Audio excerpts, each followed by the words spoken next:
It's been a while, but let me explain.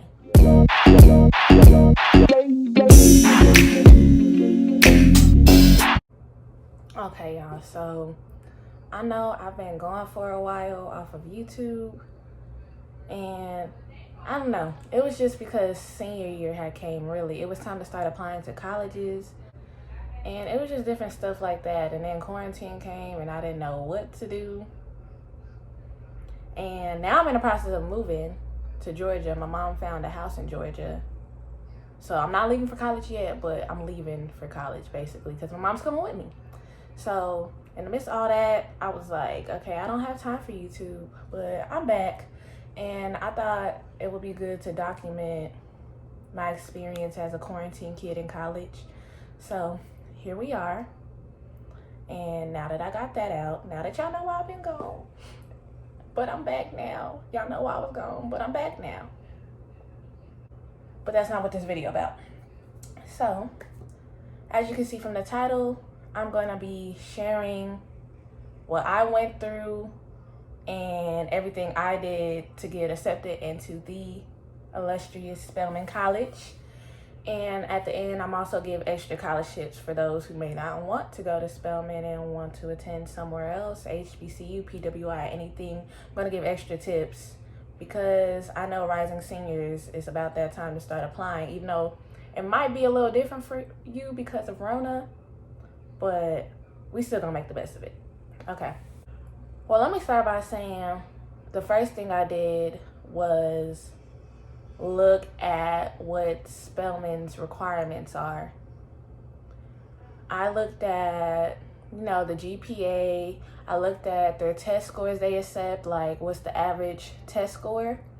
And I looked at just their requirements, like what do they require? They require an essay, they want you to put this, your transcript, recommendation letters. So I looked at that stuff first, right? So I had to make sure I had all that. Now I'm gonna break down exactly what I did because Spelman doesn't just look at one thing, they look at everything.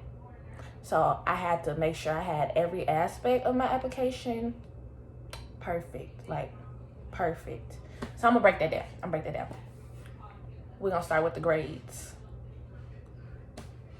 I made sure they were up. I kept my GPA up. I graduated top 10% of my class. I ended high school with a 3.99 GPA. When I applied, I think I had like a 3.98. I know that little number, it's a difference for me, but I know it's just a little number change. But that was one thing. I made sure my grades were up. I made sure my GPA looked good because they oh, okay, she works hard in class. That was one thing. Whew, okay, we're gonna go ahead and get this one out the way. Another thing was my testing. So SAT and ACT. Let's start with the SAT. I took that test 3 times, y'all.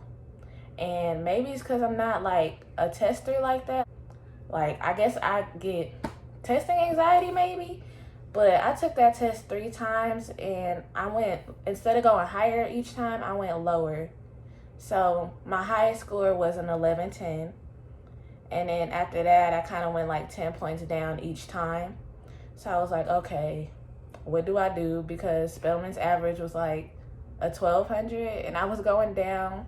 I did some research. I found out they do super score. Super score is when they take your highest scores and add them together. So that's why I retook the test over and over just to see if I could either get higher or get my super score higher.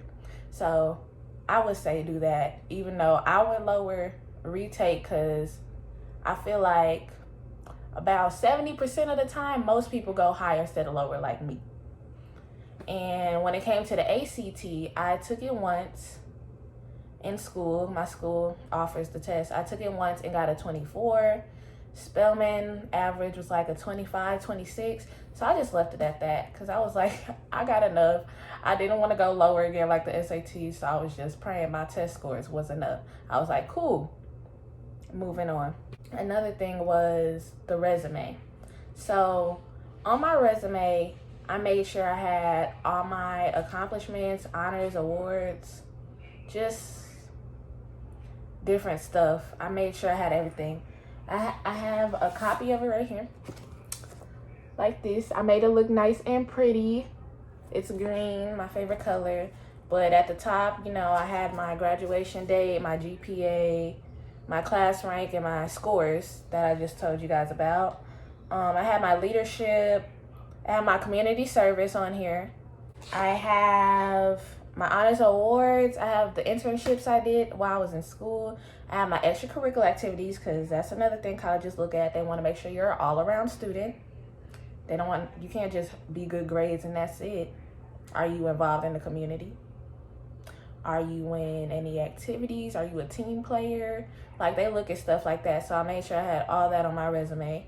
And I had my future plans on there. So I just had all that on my resume. It makes it look good. It makes you look like an all-around student. It shows them what you're capable of, really.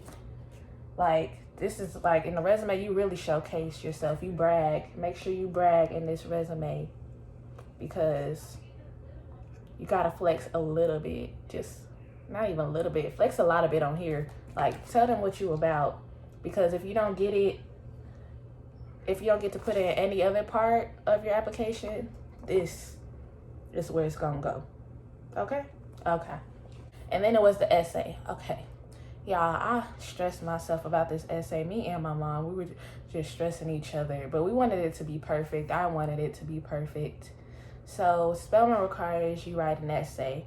It could be your own topic, or they provide topics, which will be in the Common App if you look at it. So for your college, make sure you look and see if they require an essay and if they have a certain topic. Because if they have a certain topic, you need to follow their topic. But I went with my own. And they've talked about how others use like a metaphor for their essays. It's like a long metaphor to describe them or talk about themselves. In my essay, I talked about myself. I talked about my journey from moving from California to Texas with my mom and all my siblings, and how it was trying to help her as the oldest sibling.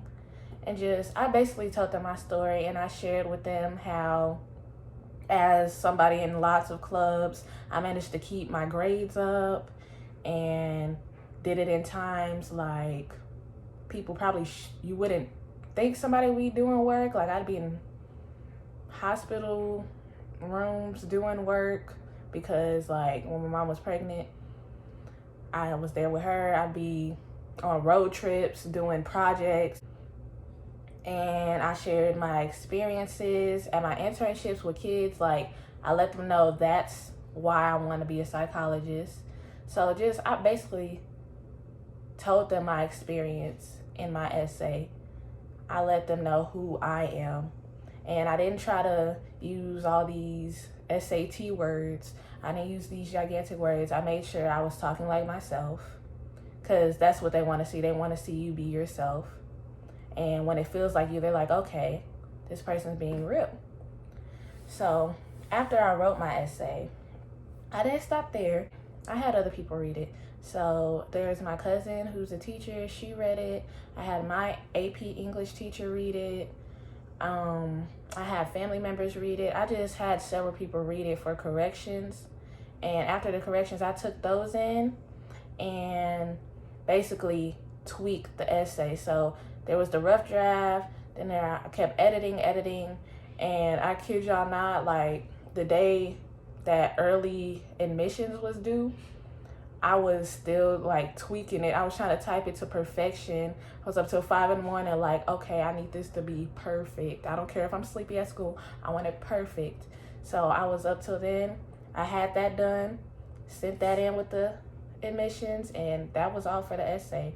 I just say, like, make sure it's like you. Make sure it's personal to you, and have others read it, and they might catch stuff you didn't see at first. I was like, I don't know, I want it perfect, but I was like, I got it to where I want it. I listened to everybody's advice, and then we were done with the essay. So for the final part of my Spelman application process, I had the recommendation letters. I can't talk all of a sudden, but with the recommendation letters, make sure the people who you ask to write it know you. Like, know you. Don't give it to the teacher who you're quiet in their class, or you're in their class real quick, you don't really interact with them. Don't give it to the counselor you only see when you're making your schedule. Don't do that. Give it to somebody who knows you and who can describe you. So the people that I went to I went to my AP literature teacher, because I was in every discussion in her class. Like, she knows me, we're close. That's one of the teachers I'm close to. She was always helping me.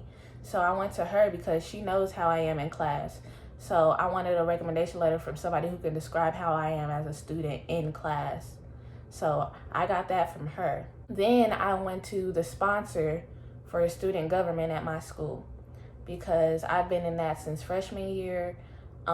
That's where I do a lot of my community service. That's where I do a lot for the school. I attend the meetings. So I knew she knew me. She's seen me in the community. She's seen what I do outside of school, and she's seen what I do after hours, or what I do for the school, not just in class. So I went to her because she can get that aspect for me. So she wrote about like me in the community, while my English teacher wrote about me in class.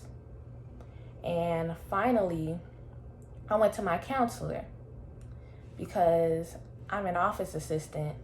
So, and I was always in her office asking for stuff like scholarships. You have this, you have that. So I went to her because she knows how ambitious I am. She knows that I asked for scholarships. She knows I was always on go. She know I always ask for help. So she can explain to the college how I'm not afraid to ask for help. So I just had all those come together so the college can see every aspect of me. So that's what I mean by go to people who know you. No, go to people who've seen you do what you do. So I think the recommendation letters really help too. That, for the most part, is my application process, what I really went through. I didn't get like every single little detail, but those are the key things that the college look at, and the key things that I focused on while applying to Spelman. And when I got an acceptance letter, I just knew, I was like, thank God all that hard work paid off, because when I tell y'all, girl was shaking in her boots. I was scared. And plus, I was already telling people, I was like, I'm going to Spelman, I'm going to Spelman, manifesting basically. So if I didn't get accepted, I would have looked crazy. But I did. So now that we got that part out the way, I'm going to give some extra tips to people who are applying to college in general. Like rising seniors, I see you, you see me, we see each other. We see each other. We see each other. We good. And I'm about to help you out a little bit. Let's start with, make sure you like the college you're applying to. Make sure it's the college for you. So I know now it's probably not going to be as many college fairs, but with the internet around, you can do as much research as possible. And many colleges are trying to do virtual college fairs still. So you can find an opportunity to still research the college. Just look into what it is. Like, if you like the city or the country, pick that college. Like, do you like big colleges or small colleges? Do you want to be around a lot of people or not really? Spelman is an all-girls school in the city, and it's also a private college. It's not public, so there's that. You can look into stuff like that. Just look at every aspect of the college. Look at how much it costs. Spelman isn't cheap at all, but I'm still going for it, still applying for scholarships and stuff like that. So I'd say look at the cost, see how bad you want it. But after you do all that and decide, okay, that's the college for you, look at the college's requirements. Because like I said earlier, Spelman had their testing requirements really. They were like, average kids get 26 on ACT, 1200 on SAT. So when you look at stuff like that, you know what to aim for when you actually take the SAT and the ACT. Or maybe you need to retake it like I did. So when you look at stuff like that, you're like, okay. You look at the average GPA and you're like, is my GPA high enough? Can I get into this college with my GPA? You just think about stuff like that. So look at the requirements. Look at the application requirements. And then also look, do they need an essay? Do I need to start writing an essay now? Like, don't wait till last minute to write an essay, I'd say, unless you just work like that, but I say don't do it. Like, you gotta come on with it. We not gonna do that. But see if they need an essay. See if they need recommendation letters. Not all colleges need recommendation letters. A lot do, and some ask for certain recommendations. Like, they want your counselor and your teacher. They want a mentor. They want some are specific, so you need to look into that too. Oh, let's reverse. Let's reverse back to make sure the college for you. You can, if you know what major you kind of want to do already, make sure that college has your major, because there's some people that their college don't have their major, but they still want to go there really bad, so they figure it out. Or if you don't know your major, try looking at colleges that offer almost every major. That way you get the opportunity to explore. I'm just saying, that might help. So another thing is places to apply for colleges. There's Common App, of course, which has all the colleges. From what I know, they have all the colleges on there, from PWIs to HBCUs. All the colleges are on there, and it's an easy way to apply at that. You can always go to the college website, but Common App is really easy too, because I feel like you put in your information once, you don't have to keep putting it in. So that's what I like about Common App. There's also the Black Common App, which has HBCUs. So it's like, if I recall correctly, it's about $30, and you can apply to about 50 HBCUs. So I did that also, just to make sure I had options. Make sure you have options. And I found that to work fairly well. I only put in my information once, and then selected my top colleges. And it allows other colleges to look also, but I selected the ones I really wanted. And, within a matter of time, they were emailing me acceptance letters. And I was like, okay, cool. That was easy. That was really easy. Like, I know Spelman isn't on there. Spelman isn't on Black Common App because they require more.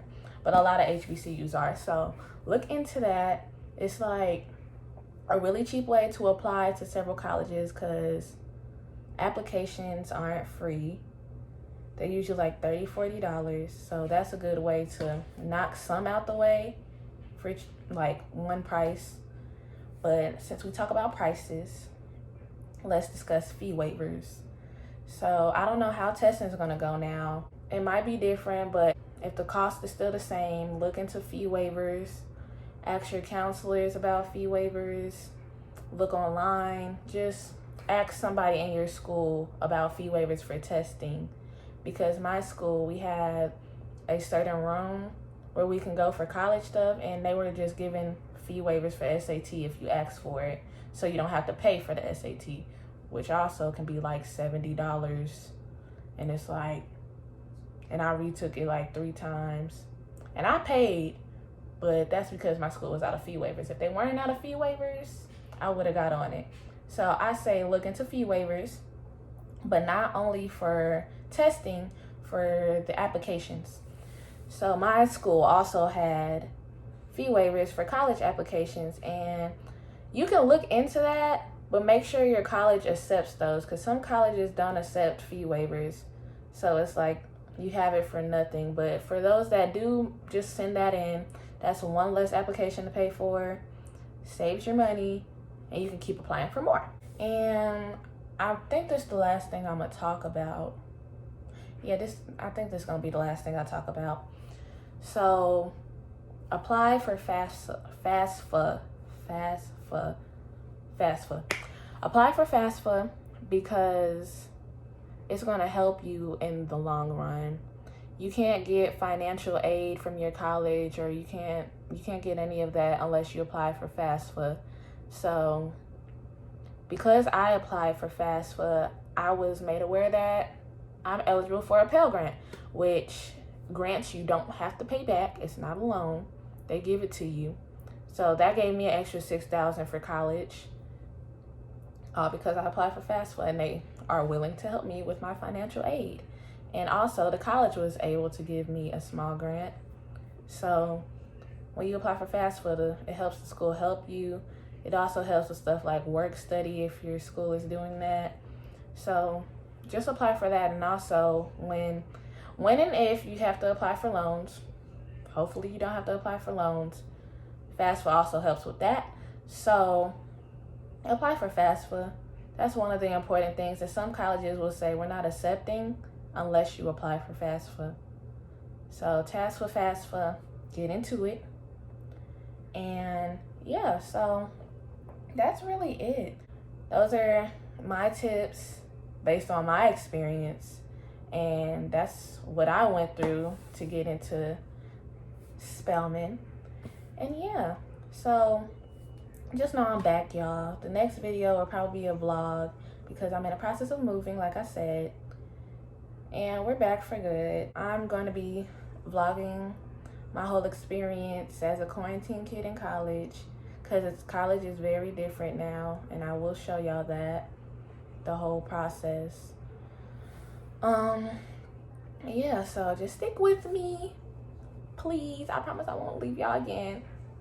Yeah, I won't leave y'all again. And yeah, so I will see y'all in the next video, the next one. Bye.